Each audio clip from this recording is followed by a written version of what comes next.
నమస్తే, welcome to college TV. Telangana రాష్ట్రంలో ఏదైతే కాంగ్రెస్ ఇచ్చినటువంటి హామీ ఏదైతే ఉందో కామారెడ్డి డిక్లరేషన్ 42% రిజర్వేషన్ని అమలు చేస్తా అని చెప్పిందో దాంట్లో భాగంగానే ఇంకా పోరాటం కొనసాగుతూనే ఉంది. బీసీలంతా కూడా ఏకతాటికి వస్తూ ఉన్నారు. అయితే దానిపైన ప్రస్తుతం చర్చించడానికి మనతో పాటు జాతీయ బీసీ సంక్షేమ సంఘం జాతీయ ఉపాధ్యక్షులు గుజ్జు సత్యం గారు మనతో ఉన్నారు. సరే, వారితో మాట్లాడే ప్రయత్నం చేద్దాం, చర్చిద్దాం కొన్ని విషయాలపైన. మన నమస్తే. నమస్తే అన్న, చెప్పండి క్లియర్గా ఒకటి, ఏదైతే తెలంగాణ ప్రభుత్వం తీసుకున్నటువంటి నిర్ణయాన్ని మీరు ఎట్లా చూస్తూ ఉన్నారు? జాతీయ బీసీ సంక్షేమ సంఘం తరఫున మేము తెలంగాణ ప్రభుత్వానికి, రేవంత్ రెడ్డి గారికి ప్రత్యేక ధన్యవాదాలు తెలిపినాం. ఎందుకంటే దేశంలో ఎవరు చేయని పని, స్వాతంత్రానికి పూర్వం లెక్కింపబడిన బీసీలకు సంబంధించిన కులగణన లెక్కలైతేనేమి, మిగతా లెక్కలైతేనేమి, ఇన్ని సంవత్సరాల తర్వాత ఒక రాష్ట్ర ప్రభుత్వం ధైర్యంగా ముందుకు వచ్చి కులగణన చేయడం అనేది చారిత్రాత్మకమైన విషయం. అది దానికి మేము రేవంత్ రెడ్డి గారికి ప్రత్యేక ధన్యవాదాలు తెలియజేస్తున్నాం. అలాగే దీనికి ఆద్యుడైన రాహుల్ గాంధీ గారికి కూడా మేము ధన్యవాదాలు తెలియజేస్తున్నాం. ఇది చారిత్రాత్మకంగా బీసీల విజయం ఒక రకంగా, అండ్ కాంగ్రెస్ పార్టీకి కూడా బీసీలు ధన్యవాదాలు తెలియజేస్తున్నారు ఈ విషయంలో. ఓకేనా, మరి ఇదంతా జరుగుతున్నాక కూడా పూర్తి స్థాయిలో మీరు అంటే మీ ఏదైతే బీసీ సంక్షేమ సంఘం ఉందో, జాతీయ బీసీ సంక్షేమ సంఘం పూర్తి స్థాయిలో కాంగ్రెస్ చేస్తున్నటువంటి నిర్ణయానికి సంతృప్తిగా లేనట్టు కొంతవరకు కనిపిస్తూ ఉంది, వాస్తవమైన? కాంగ్రెస్ ప్రభుత్వం కులగణన చేయడం జరిగిన దగ్గర నుంచి దాన్ని అసెంబ్లీలో, శాసన మండలిలో ఆమోదించే వరకు అద్భుతమైన ప్రాసెస్ కొనసాగింది. కులగణనలో చిన్న లోటుపాట్లు ఉన్నా ఆ లోటుపాట్లను మేము వాళ్ళ దృష్టి తీసుకెళ్ళడం, దాన్ని వాళ్ళు కాస్త సరిదిద్దడం, కొన్ని లోటుపాట్లతోనే అవి కొన్ని వీలు కాని వాటిలో ఉంటే అట్లాగే ముందుకెళ్ళాం. బిల్లును మొత్తానికి అయితే ఆమోదించడం జరిగింది. ఆమోదించిన బిల్లును గవర్నర్ దగ్గరికి పంపించడం జరిగింది. ఈ ప్రభుత్వపు పెద్దన్న గవర్నర్, ఈ ప్రభుత్వంలో ఉన్న ముఖ్య పాత్ర పెద్దన్న గవర్నర్. గవర్నర్ గారిని ఒప్పించి ఆయనకు దాంట్లో ఏదైనా న్యాయపరమైన ఆయనకి ఏదైనా సందేహాలు ఉంటే ఆ సందేహాలను నివృత్తి చేసి ఆయన అడిగిన సపోర్ట్ నివేదికలను ఇచ్చి గవర్నర్ దగ్గర ఆమోదింపజేసుకోవడం అనేది రాష్ట్ర ప్రభుత్వ బాధ్యత. దాన్ని ఒకసారి ఇక్కడ గవర్నర్ గారు ఆమోదం పొందిన తర్వాత దాన్ని వీరు అసెంబ్లీలో బిల్లు పాస్ అయ్యే సందర్భంలో ముఖ్యమంత్రి గౌరవ రేవంత్ రెడ్డి గారు ఒక మాట అన్నారు. ఏమన్నారు? బిల్లు పాస్ అయిన తర్వాత మేము అఖిలపక్షాన్ని తీసుకొని ప్రధానమంత్రి గారిని కలుస్తాం, ఈ బిల్లును వాళ్ళకి సమర్పిస్తామని చెప్పారు. చాలా మంచి పద్ధతి అది. ఒక ఆరోగ్యకరమైన రాష్ట్ర కేంద్ర ప్రభుత్వాల సంబంధాలలో బ్రహ్మాండమైన పద్ధతి. మరి ఆ పద్ధతిని పాటించకుండా బిల్లు గవర్నర్ దగ్గరే ఉన్నప్పుడు అసలు పార్లమెంటుకు పంపించడం కానీ, కేంద్ర ప్రభుత్వం కానీ రేవంత్ ప్రభుత్వానికి పంపించకుండా మీరు పార్లమెంట్లో ప్రవేశపెట్టాలి, కేంద్రం ఆమోదింపజేయాలి, కేంద్రం ఆమోదించాలి, షెడ్యూల్ 9లో పెట్టాలి, ఇవన్నీ వాస్తవమే. కానీ ఎప్పుడు జరగాలి ఇవి? మనము పిల్ల పుట్టక ముందుకే కుల్ల పుట్టినట్టుంది పరిస్థితి. ఇది కాదు కదా పరిస్థితి. మీరు బిల్లు అఖిలపక్షాన్ని తీసుకొని వెళ్ళండి. మేము ఈ పోయిన నెల 17వ తారీఖున, మార్చి 17న అసెంబ్లీలో బిల్లు ఏర్పాటు చేసిన తర్వాత 18, 19లో చెరో ఢిల్లీ కార్యక్రమాన్ని ఏర్పాటు చేశాం. ఏకైక కారణం మీద అఖిలపక్ష ఎంపీల మద్దతు కూడగట్టడంలో భాగంగా జాతీయ బీసీ సంక్షేమ సంఘం ఆర్ కృష్ణ గారి నేతృత్వంలో మేము అఖిలపక్ష ఎంపీల మద్దతు కోసం చెరో ఢిల్లీ కార్యక్రమం ఏర్పాటు చేసాం. అక్కడ మేము ఏం చేసాం? ప్రతి ఎంపీని కలిసి ఇలా పార్లమెంట్లోకి బిల్లు రాబోతోంది, 42% విద్య, ఉద్యోగ రంగాలలో మాకు స్థానిక సంస్థల రిజర్వేషన్లు కల్పించబోతుంది రాష్ట్ర ప్రభుత్వం. ఈ బిల్లుకు పార్లమెంట్లో మీరు అన్ని పార్టీల తరఫున మాకు మద్దతు ఇవ్వాలని మాకు కలిసిన ప్రతి ఎంపీని మేము వెళ్ళి ప్రతి ఎంపీలను మేము దీన్ని ఎక్స్ప్లెయిన్ చేయడం జరిగింది. ఇది మద్దతు కూడగట్టే ప్రక్రియలో భాగం. ఇది ఒక పద్ధతి. మేమేమనుకున్నాం, అఖిలపక్షంలో ముఖ్యమంత్రి గారు అసెంబ్లీలో చెప్పిన దాని ప్రకారం అఖిలపక్షాన్ని తీసుకొని వచ్చి కేంద్ర ప్రభుత్వంతో మాట్లాడతారనుకున్నాం. కానీ అంతలోనే అది గవర్నర్ గారి దగ్గర ఉండగానే, గవర్నర్ సంతకం పొందకుండానే ఇది కేంద్ర ప్రభుత్వంలో మీరు పార్లమెంట్లో బిల్లు పెట్టాలి, ప్రస్తుత సమావేశాల్లోనే మొన్న గడిచిపోయిన ప్రస్తుత సమావేశాలలోనే బిల్లు పెట్టాలంటారు. ఇది ఎక్కడ ఎందుకంత కన్ఫ్యూజ్ చేస్తున్నారు? బీసీలను కన్ఫ్యూజ్ చేయాల్సినంత అవసరం ఏముంది? ఇక్కడ ఇంకోటి మరొకటన్నా, ఏదైతే ఢిల్లీ కాంగ్రెస్ నాయకులు కావచ్చు, లేదంటే జాజుల శ్రీనివాస్ నేతృత్వంలో అనేక మంది బీసీ నాయకులు కూడా అక్కడికి వెళ్ళడం జరిగింది. ఒకవేళ ఆ పోరాటం సరైనది కానప్పుడు ఇక్కడ మీరెందుకు గవర్నర్ పైన ఒత్తిడి తీసుకొచ్చే పోరాటం చేయలేకపోతా ఉన్నారు? మేము మా బీసీ సోదరులు చెలో ఢిల్లీ కార్యక్రమం చేయడానికి మేము తప్పుపట్టట్లేదు. ఎందుకంటే ప్రభుత్వం వాళ్ళని నమ్మించింది. మీరు గనక చెలో ఢిల్లీ కార్యక్రమం చేస్తే మాకు 42% రిజర్వేషన్లు వస్తాయి. బీసీ బిడ్డలు ఇప్పుడున్న పరిస్థితులలో 42% రిజర్వేషన్లు వస్తాయి అంటే గంగలో దూకడానికి కూడా రెడీగా ఉన్నారు. మా జాతికి న్యాయం జరుగుతుంది, మా వాళ్ళకి న్యాయం జరుగుతుందంటే దేం చేయడానికైనా వేడగడగట్లేదు. చెలో ఢిల్లీ కార్యక్రమం కొన్ని 100 సార్లు పోయినాం. అందులో భాగంగానే ఇంకోసారి ప్రభుత్వం ఈ వాళ్ళకి నమ్మగలపడం వల్ల చెప్పడం వల్ల వాళ్ళంతా కూడా ఆ కార్యక్రమంలో వెళ్ళడం జరిగింది. దాదాపుగా ఒక 20-30 సంఘాలు వెళ్ళిరు. వాళ్ళు వెళ్ళిన తర్వాత కూడా అదే రోజు మేము దాని తర్వాత కూడా చెప్పడం జరిగింది, ఇది గవర్నర్ గారి దగ్గరే ఉంది బిల్లు, అనవసరంగా తెలంగాణ ప్రజల్ని కన్ఫ్యూజ్ చేయొద్దు. మీరు ఈ గవర్నర్ గారి ఆమోదం పొందిన తర్వాత ఆ బిల్లు ఏమవుతుంది, చట్టంగా రూపొందుతుంది. చట్టంగా రూపొందితే ఆ మరుసటి రోజు నుంచి తెలంగాణ ప్రభుత్వం రిలీజ్ చేసే ప్రతి ఉద్యోగ నోటిఫికేషన్లో, విద్యా నోటిఫికేషన్లో బీసీ బిడ్డలకు 42% రిజర్వేషన్లు వస్తాయి. ఇంత సవ్యంగా ఈ కార్యక్రమం జరగాల్సి ఉంటే దీనికి అనవసరంగా ఇదేదో 2 పార్టీల యుద్ధం లాగా, కాంగ్రెస్ వర్సెస్ బీజేపీ లాగా, ఎన్డీఏ కూటమి ఇండియా కూటమి లాగా ఇవి రాజకీయ రంగులు పులవకండి. బీసీలకు న్యాయంగా జరిగే సంక్షేమాల్లో న్యాయంగా దక్కే వాటిలో భాగంగా వాళ్ళ సంక్షేమ పరంగా సంక్షేమంలో భాగంగా చూడండి. కానీ మీ రాజకీయ క్రీడలు, మీ రాజకీయ ఎత్తుగడల్లో భాగంగా బీసీ బిల్లును బలి చేయొద్దు అనేది మేము 2 రాష్ట్ర ప్రభుత్వానికి కేంద్ర ప్రభుత్వాన్ని కోరుతున్నాం. ఓకే, బీజేపీకి చిత్తశుద్ధి ఉందంటారా బీసీల పైన చిత్తశుద్ధి ఉందా అనేది పెద్ద ప్రశ్నార్థకం ఇది. ఎందుకంటే ఈ దేశ ప్రధాని బీసీ బిడ్డ అని చెప్పుకొని మేము బీసీలుగా మేము గర్వపడుతున్నాం. కానీ ఆయన బీసీ బిడ్డగా ఈ గత 10 ఏళ్లలో బీసీలకు చేసింది ఏం లేదు. మేము గత 10 సంవత్సరాలుగా జనగణనలో కులగణన చేయండి అని చెప్తున్నాం, కులాల వారీగా మమ్మల్ని లెక్కించండి అని చెప్తున్నాం. ఈ దేశంలో ఉన్న 2600 కులాల్లో దాదాపుగా 5% లోబడే ఈ దేశంలో ఉన్న పార్లమెంట్ అంటే ఏంటి, అసెంబ్లీలు ఏంటి, చట్టాలు ఏంటి అని తెలుసు. మిగిలిన 95% బీసీలకు అసలు అస్తిత్వమే లేదు, లెక్కలు లేవు, వాళ్ళకి అసలు రాజ్యాధికారంలో భాగం లేదు. అసలు భారతదేశం ప్రజాస్వామ్య దేశం అంటేనే ప్రజల కొరకు, ప్రజల చేత, ప్రజల వలన అంటాం. మరి అలాంటి ప్రజల్లో మెజారిటీ ప్రజలైన బీసీలకు ప్రాతినిధ్యమే లేనప్పుడు ఇది మరి సరైన ప్రజాస్వామ్యం ఎట్లా అవుతుంది, ఏ రకంగా అవుతుంది? దీనికోసమే మేము కేంద్ర ప్రభుత్వాన్ని గత 10 సంవత్సరాలుగా పోరాడుతున్నాం. జాతీయ బీసీ సంక్షేమ సంఘం తరఫున మీరు జనగణన చేయండి, జనగణనలో కులగణన చేయండి అని చెప్తున్నాం. దానికి వ్యతిరేకంగా నడుస్తుంది. ఎన్నో మంత్రిత్వ శాఖలు ఉన్నాయి, అడవి శాఖ ఉంది, మత్స్య శాఖ ఉంది. బీసీల బాగు కోసం బీసీల మంత్రిత్వ శాఖ ఏర్పాటు చేయమని చెప్తున్నాం, అది కూడా చేయలేదు.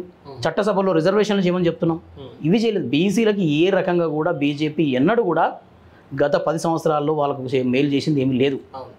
కాకపోతే ఇక్కడ రాష్ట్ర ప్రభుత్వం మాకు 42% రిజర్వేషన్లు ఇవ్వడం అనేది గొప్ప విషయం.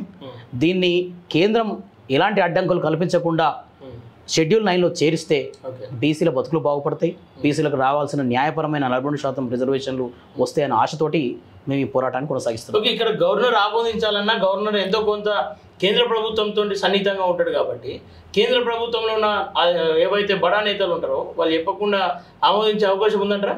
లేదు, మీరు దీన్ని టెక్నికల్గా రాజ్యాంగ పరంగా చూసినప్పుడు నిన్న సుప్రీంకోర్టు కేసును పరిశీలిస్తే, జడ్జిమెంట్ని పరిశీలిస్తే క్లియర్గా స్పష్టంగా సుప్రీంకోర్టు ఒక మాట చెప్పింది, ఏ రాష్ట్ర గవర్నర్లైనా వాళ్ళకు మంత్రివర్గం రాష్ట్ర ప్రభుత్వం పంపించిన బిల్లులకు గడువు 3 నెలల కన్నా ఎక్కువ మించకూడదు. ఎట్టి పరిస్థితుల్లో 3 నెలల లోపు వాటిని తిప్పి పంపించాలి, వాటిని ఆమోదించాలి. మీరు వీటో చేసే అధికారం కూడా లేదని స్పష్టంగా చెప్పింది. తర్వాత తమిళనాడు ప్రభుత్వం దగ్గర ఉన్న 10 బిల్లులు ఏవైతే పెండింగ్ ఉన్నాయో వాటిని ఆమోదించినట్టే భావించాలని చెప్పేసి నిన్న జడ్జిమెంట్ ఇచ్చింది క్లియర్గా. ప్రజా ప్రభుత్వాలను మించి ఏ వ్యవస్థ కూడా గొప్పది కాదు ఈ రాజ్యాంగం ప్రకారం. అంటే అక్కడ క్లియర్గా అనిపిస్తూ ఉంది 10 బిల్లులను పక్కన పెట్టిందని చెప్పేసి, అంటే ఒక రాష్ట్ర ప్రభుత్వం ఇచ్చిన 10 బిల్లులను పక్కన పెట్టిందంటే అక్కడ గవర్నర్ పరిస్థితి కావచ్చు, కేంద్ర ప్రభుత్వం పరిస్థితి కావచ్చు, ఎట్లా ఉంది, వాళ్ళకి సంబంధాలు ఎట్లా ఉన్నాయి, అక్కడ క్లియర్గా అనిపిస్తూ ఉంది. దీంట్లో కొన్ని కేంద్ర ప్రభుత్వం ఒత్తిడి ఉండే మాట కూడా వాస్తవమే.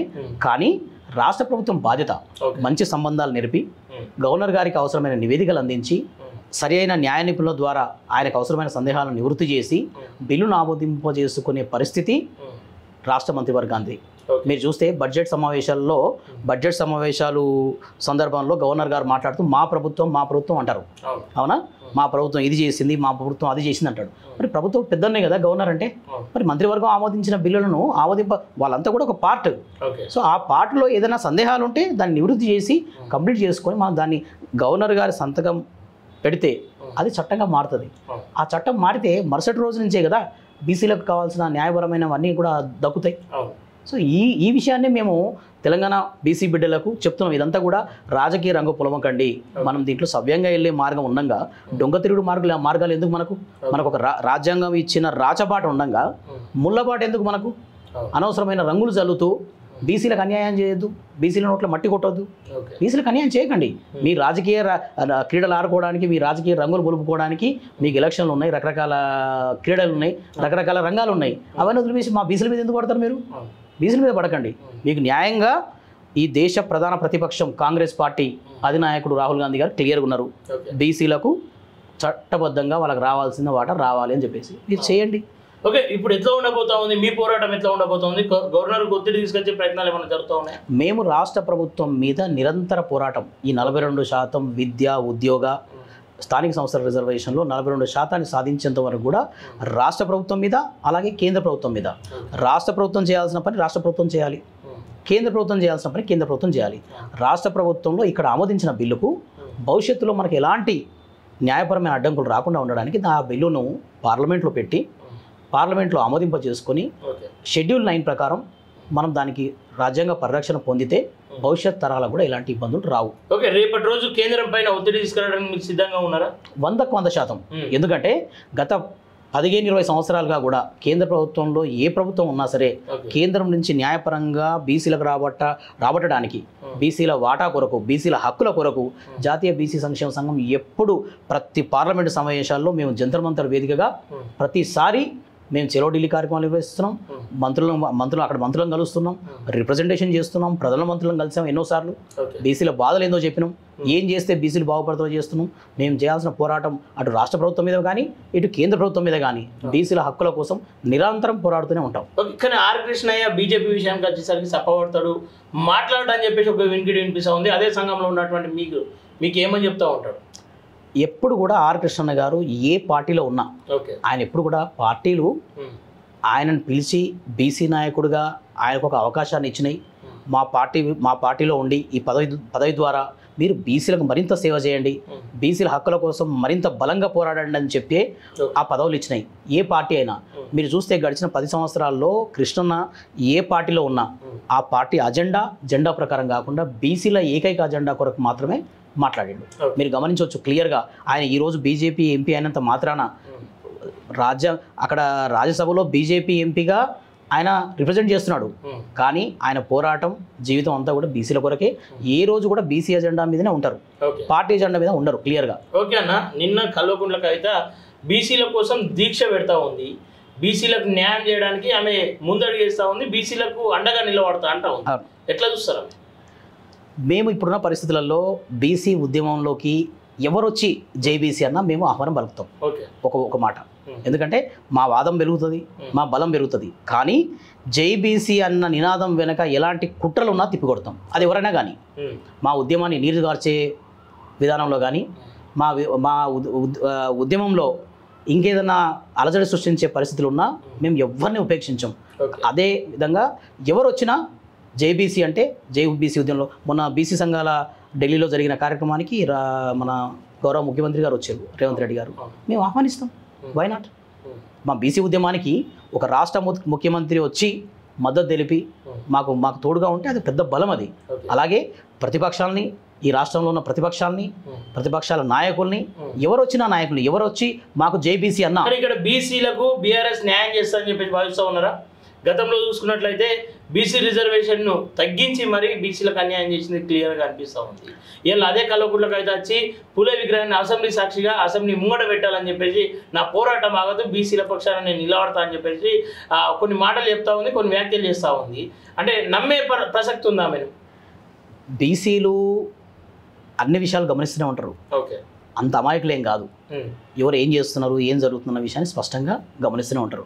మీరు 10 సంవత్సరాల అధికారంలో ఉన్నప్పుడు స్థానిక సంస్థల రిజర్వేషన్లు అనేవి తగ్గించారు మీ హయాంలో. మరి పూలే విగ్రహం కూడా మీకు ఇప్పుడు సడన్గా గుర్తొచ్చింది.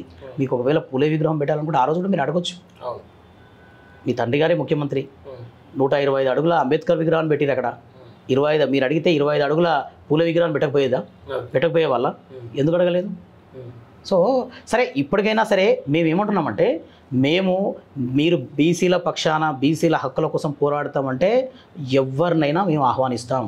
కానీ మీ జేబీసీ నినాదంలో ఎలాంటి కుట్ర ఉండకూడదు.